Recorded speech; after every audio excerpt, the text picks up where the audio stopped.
ये वीडियो बहुत ही अमेजिंग होने वाली है जहां पे मैं आपको बताऊंगा टू पॉइंटर के डिफरेंट अप्रोचेस क्या होते हैं और उसमें से हम एक पर्टिकुलर अप्रोच के वेरियस क्वेश्चंस डिस्कस करेंगे। तो जल्दी से तुम्हारा इंटर्नशिप और प्लेसमेंट के लिए रिवीजन भी हो जाएगा, तुम्हें कोड भी समझ आएगा, तुम्हें टाइम कॉम्प्लेक्सिटी और स्पेस कॉम्प्लेक्सिटी भी समझ आएगी, ये भी समझ आएगा कौन सी कंपनीज हैं जिनमें ये क्वेश्चन पूछे गए हैं। तो चलो स्टार्ट करते हैं विदाउट एनी डिले।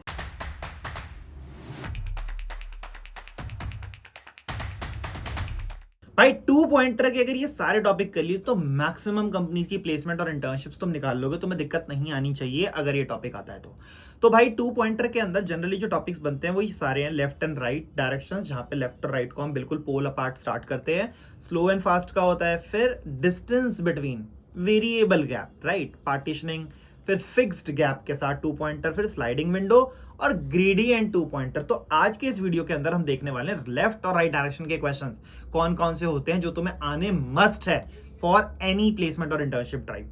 तो भाई सबसे पहला क्वेश्चन जो बनता है दैट इज टू सम, और इसके अंदर गिवन है एरे जो है इनपुट का वो सॉर्टेड है। तो हमें क्या करना है इसमें, देखो मैं एक लेफ्ट पॉइंटर शुरू करूंगा, एक राइट पॉइंटर शुरू करूंगा पोल्स अपार्ट। तो हमें ये टारगेट बताना है कि ये कब मिलेगा। भाई अब मैंने देखा क्योंकि एरे सॉर्टेड है, अगर इन दोनों का सम मेरा ज्यादा हो जाता है टारगेट से तो यार ऑफ कोर्स तुम राइट को रिड्यूस करोगे। अब आपने फिर से देखा टारगेट इज 9 तो 13 हो रहा है, फिर से हम राइट को रिड्यूस करेंगे। जब मेरा सम टारगेट के बराबर हो गया तो मैंने यहाँ पे लेफ्ट +1 और राइट +1 को रिटर्न करा है, क्योंकि यहाँ पे कह रहा था कि इंडेक्स के अंदर आपको 1 ऐड करके रिटर्न करना है। बाय चांस अगर आपका जो टारगेट का सम है, अगर मैं लेफ्ट लेता हूं और राइट लेता हूं, ये लेट से मेरे पास यहाँ पे 19 होता है, तो इस केस में हम लेफ्ट को इंक्रीज करेंगे। जैसे कि आप यहां देख सकते हैं लेफ्ट प्लस प्लस होता है, राइट डिक्रीज होता है। तो अगर इसमें देखो आप, मैंने लेफ्ट और राइट शुरू करे, जब तक लेफ्ट और राइट आपस में एक दूसरे को ओवरशूट नहीं कर जाते हम टोटल निकाल रहे हैं and we are following that process.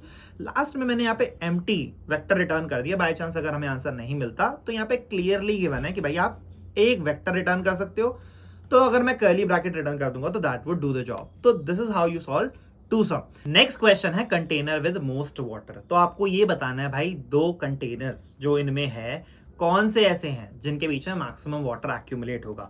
इस पर्टिकुलर क्वेश्चन को करने के लिए भी हम लेफ्ट और राइट पॉइंटर चलाते हैं बिल्कुल एंड से।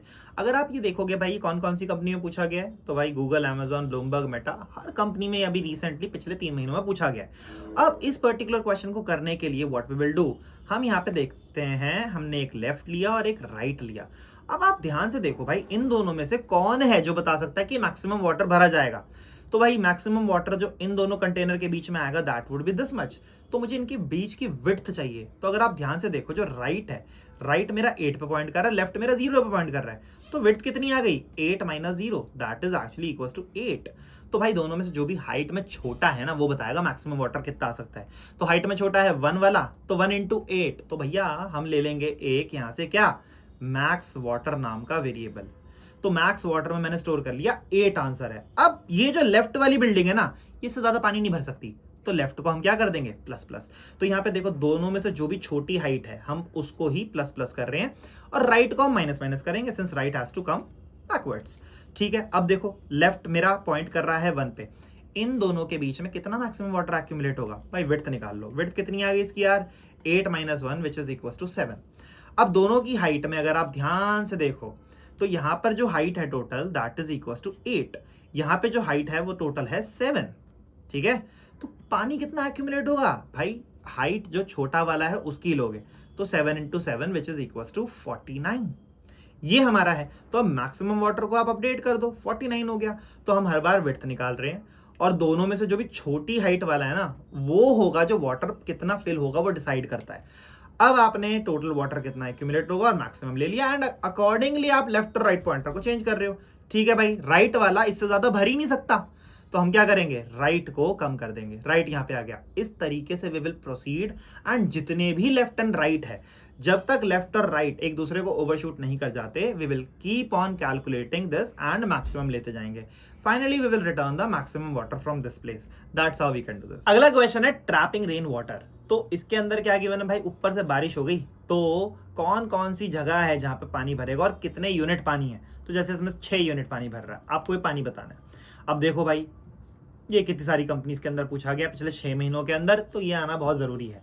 अब इस क्वेश्चन को करने का जो अप्रोच है वो है भाई कॉन्सेप्ट समझना। देखो आओ ऐसे समझाता हूँ, भूलोगे नहीं कभी। अब देखो भाई, एक बिल्डिंग के ऊपर पानी कितना भर सकता है, अगर वो आपको पता लगाना है तो आपको लेफ्ट की मैक्सिमम बिल्डिंग चाहिए और राइट की मैक्सिमम बिल्डिंग चाहिए। अगर आप हाइट पे लेफ्ट मैक्स से ज़्यादा पानी भरने की कोशिश करोगे तो ओवरफ्लो हो जाएगा। तो लेफ्ट मैक्स और राइट मैक्स की नीड है, और दोनों में से जो भी छोटा है वो डिसाइड करेगा कितना पानी भरता है।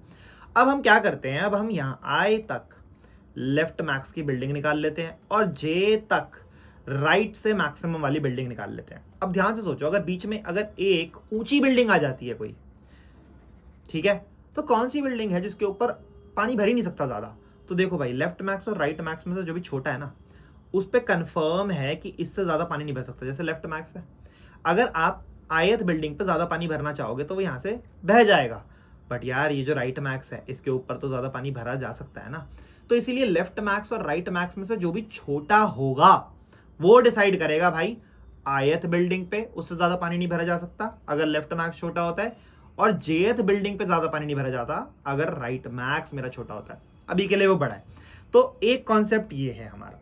अगर मान लो बीच में हमारी जो बिल्डिंग है वो छोटी आई, तो भाई अभी भी लेफ्ट मैक्स के ऊपर जो पानी भरेगा वो फिक्स है, इररिस्पेक्टिव ऑफ यहां पे कौन सी बिल्डिंग का साइज है। आई और जे में जो भी लेफ्ट मैक्स है तो आयत बिल्डिंग फाइनल करोगे, राइट मैक्स से छोटा तो जेथ बिल्डिंग को फाइनलाइज करोगे। एक कॉन्सेप्ट ये है। अब अगर मेरा सपोज करो आयत बिल्डिंग ही हो गई जो सबसे ऊंची है, तो इस केस में क्या होगा, इस केस में इसके ऊपर कुछ पानी ही नहीं भरेगा। That's it. इतना अगर आपको आता है आप आसानी से क्वेश्चन कर जाओगे। आप लगाओ यहां पर एक पॉइंटर लेफ्ट या आई मान लो, और राइट मोस्ट पे हम जे मान लेते हैं। तो मैंने लेफ्ट मैक्स और राइट मैक्स, अभी जो भी बिल्डिंग है मैंने लेफ्ट मैक्स बोल दिया यही वाली है, और मैंने राइट मैक्स बोल दिया अभी मेरी यही वाली बिल्डिंग है। आई और जे को स्टार्ट करा, और ट्रैप्ड है वो जो पानी स्टोर करेगा कितना भरता है। अब जब तक आई और लेस देन जे है तब तक ये लूप चलेगा। देखो भैया, लेफ्ट मैक्स और राइट मैक्स में करंट आयत बिल्डिंग के साथ और जेथ बिल्डिंग के साथ निकालता जाऊंगा, क्योंकि जेथ बिल्डिंग होगी वो डिसाइड करेगी भाई राइट का मैक्सिमम कौन है, और आयत बिल्डिंग होगी वो डिसाइड करेगी कि लेफ्ट का मैक्स कौन है। अब आप गए, जो भी मैंने बताया लेफ्ट और राइट में से छोटा है उसी बिल्डिंग पे फाइनलाइज होगा। देखो अगर लेफ्ट मैक्स मेरा छोटा होता है तो इस बिल्डिंग के ऊपर कितना पानी भरेगा, जो भी मेरा लेफ्ट मैक्स है उसमें से इस आयत बिल्डिंग की हाइट को रिड्यूस कर दो। That's it. अगर भाई मेरा राइट मैक्स छोटा होता है तो कितना पानी भरेगा, आप जेथ बिल्डिंग की हाइट राइट मैक्स सब्ट्रैक्ट कर दो, उतना पानी भरेगा। And you do this for all the values of I and J. Finally आपका ये आंसर मिल जाएगा। इसमें टाइम कॉम्प्लेक्सिटी कितनी लगी हमारी, O of n। Space complexity कितनी लगी मेरी, O1। That is how you can do it. और बाकी ये कॉर्नर केस है भाई, अगर दो ही बिल्डिंग होती है तो कोई पानी नहीं भरेगा। एंड n मैंने बिल्डिंग की हाइट को दिया। अगला क्वेश्चन है square of a sorted array. तो ये इजी क्वेश्चन में काउंट होता है, बट अब देखो क्या गिवन है। आपके पास एक एरे है, उस एरे के अंदर आपको ये बताना है भाई स्क्वायर को अरेंज करके जो भी हाईएस्ट स्क्वायर वाली वैल्यू होगी बाद में आनी चाहिए। अब देखो आप यहाँ पे देखो 4 का स्क्वायर इज 16, 1 का स्क्वायर इज 1, -4 का स्क्वायर इज 16, -1 का स्क्वायर इज 1 ओनली, 0 का इज 0, 3 का इज 9, 10 का इज 100। अगर आप इसको सॉर्टेड ऑर्डर में अरेंज करते हो तो ये दिखेगा, आपको यही आउटपुट करना है। अगेन भाई 2 पॉइंटर के बेसिस पे ये चीज काम करेगी। एक लेफ्ट ले लो, एक राइट ले लो। अब भाई नेगेटिव भी पॉजिटिव हो जाएगा ना जब इसका स्क्वायर निकालोगे। तो सीधा सीधा हम क्या करेंगे, देखो मैं एक एरे लेता हूं। अब मैं यहाँ पे चल के एक आई आइटरेटर ले रहा हूँ जो यहाँ से शुरू कर रहे हैं हम लास्ट से। एक लेफ्ट ले लो और एक राइट ले लो। अब भाई दोनों जो कॉर्नर मोस्ट एलिमेंट्स हैं इन्हीं का स्क्वायर हाईएस्ट हो सकता है। देखो लेफ्ट का स्क्वायर निकाला और राइट का स्क्वायर निकाला, किसका ज्यादा बड़ा है, राइट का। तो 100 को स्टोर कर दो, आई को कम कर दो और राइट को भी रिड्यूस कर दो। अब 3 के स्क्वायर और 4 के स्क्वायर में कौन है, -4 के स्क्वायर में तो 4 वाला। तो 16 को यहाँ स्टोर कर दो, आई को कम, लेफ्ट को इंक्रीज कर दो। एंड अब किसका ज्यादा है भाई, राइट वाले का। तो 9 स्टोर कर दो, आई रिड्यूस और राइट रिड्यूस। अब लेफ्ट कर दो एंड फाइनली यहाँ पे 0 स्टोर कर दो। तो हो गया अरेंज। ऑफ कोर्स इसके अंदर क्योंकि हमें वेक्टर रिटर्न करना था तो मुझे एक एक्स्ट्रा वेक्टर तो बनाना ही पड़ेगा। और मैंने यहाँ पे आई होप आपको समझ आया होगा मैंने n-1 इंडेक्स से क्यों शुरू करा है। End of course the thing remains the same. जिस भी एलिमेंट को आप ले रहे हो उस एलिमेंट को डालोगे एंड फाइनली आप वेक्टर को रिटर्न कर दोगे। आई होप आपको ये समझ आया होगा। इसकी टाइम कॉम्प्लेक्सिटी कितनी होगी भाई, O of n। Space complexity भी कितनी होगी हमारी, O of n। That's how you can do it. अगला है बोट्स टू सेव पीपल। भाई बताने मिनिमम कितने बोट चाहिए। आपके पास लोग हैं और लिमिट है कि भाई एक पर्टिकुलर बोट में कितने किलो हम इंसान को चढ़ा सकते हैं। तो इसमें क्या करते हैं, इसमें सॉर्टिंग का कॉन्सेप्ट भी यूज होता है। तो हम सबसे पहले क्या करेंगे, जितने भी लोग हैं उनके वेट को हम सॉर्ट कर लेंगे। सपोज करो ये है, तो मैंने करा 1 2 2 3, ये सॉर्ट हो गया। अब भाई आप एक हाईएस्ट वेट के साथ मिनिमम वेट को ही चढ़ाना चाहोगे, वरना तो दिक्कत होगी। मैंने यहाँ पे क्या ले लिया, मैंने एक आई ले लिया, यहाँ पे एक जे ले लिया। सपोज करो मैंने पहली बोट ली, भाई इसकी लिमिट है 3 kg की। तो मैं क्या करूंगा यार, जिसका अगर वेट ज्यादा है, अगर मेरी जो लिमिट ज्यादा है तो मैं इसमें चढ़ा देता हूँ भाई 3 को। तो मैंने 3 वाला बंदा इसमें चढ़ा दिया, तो एक बोट लग गई। अब मैं दूसरी बोट लूंगा, तो भाई देखो 2 + 1 ये क्या है, ये इक्वल्स टू 3 होता है। तो 1 और 2 दोनों इसमें बैठ जाएंगे, तो एक और बोट लग गई, तो इसमें आई भी आगे बढ़ जाएगा और इसमें जे पीछे आ जाएगा। अब आप देखोगे भाई तीसरी बोट लगी, तो इसके अंदर सिर्फ 2 ही जा सकता है। तो टोटल हमारे कितने बोट लगे यहाँ पे, 3, तभी इसका आंसर हमारा 3 है। इसको करने की अप्रोच अगेन भाई, पहले सॉर्ट करा, बिल्कुल कॉर्नर से हमने 2 पॉइंटर को स्टार्ट करा। आंसर स्टोर करेगा कितने बोट्स की नीड है। अब जब तक आई और जे मतलब सारे बोट पे लोग नहीं मैं बिठा देता, तब तक ये काम चलेगा।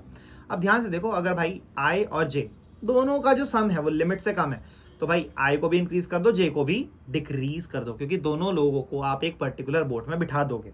अब इससे ज्यादा हम लोगों को एक पर्टिकुलर बोट में नहीं बिठा पाएंगे। That is how we have to do. और मिनिमम नंबर ऑफ लोग चाहिए आपको। और यहाँ पे ये भी गिवन है भाई, each boat can carry 2 people at same time. Time complexity कितनी लग गई इसमें, n log n हमारी टाइम कॉम्प्लेक्सिटी लगेगी, प्लस n भी होगा ऑफ कोर्स, क्योंकि आई और जे वाली चीज भी चलेगी। बट आप क्योंकि ये कांस्टेंट हो जाएगा, आप इसको कंबाइन करोगे तो टाइम कॉम्प्लेक्सिटी हमारी निकल के आएगी n log n। और स्पेस कॉम्प्लेक्सिटी कितनी हो जाएगी हमारी, O1 ही हो जाएगी। That's how we do it. भाई अगला क्वेश्चन है मैक्सिमम नंबर ऑफ के सम पेयर्स। तो इसके अंदर क्या गिवन है भाई, आपको एक एरे गिवन है और एक इंटीजर गिवन है। आपको 2 नंबर बताने हैं जिनका सम इज इक्वल्स टू के। Again sorting and distant pointer हम शुरू करेंगे आई और जे। तो भाई मैंने सॉर्ट कर दिया और आई और जे को मैंने बिल्कुल कॉर्नर से स्टार्ट करा। यहाँ पे मेरा आई है, यहाँ पे मेरा जे है। भाई अब क्योंकि आपको पेयर ही चूज करना है, तो आपने देखा यार इनका sum since it is equals to K, तो मैंने क्या करा, मेरे को एक पेयर मिल गया और मैं आई को भी इंक्रीज कर दूंगा और जे को भी रिड्यूस कर दूंगा। ठीक है। अब बाय चांस आप खुद सोचो, अगर मैं बोलता हूँ यहाँ आई है, यहाँ पे जे और मेरे के की वैल्यू 4 है, तो यहाँ पे देखो ना आई प्लस जे क्या हो रहा है, बड़ा हो रहा है के से। तो किसको कम करना चाहिए, मुझे जे को कम करना चाहिए, right. That is very intuitive. तो जे को रिड्यूस करना चाहिए, अदरवाइज हमारा जो कॉन्सेप्ट बनता है वो आई को इंक्रीज करना पड़ेगा। इस तरीके से हमें टोटल नंबर ऑफ पेयर्स मिल जाएंगे जिनका सम इज इक्वल्स टू के। इस तरीके से इस पर्टिकुलर क्वेश्चन को हम आसानी से सॉल्व कर सकते हैं।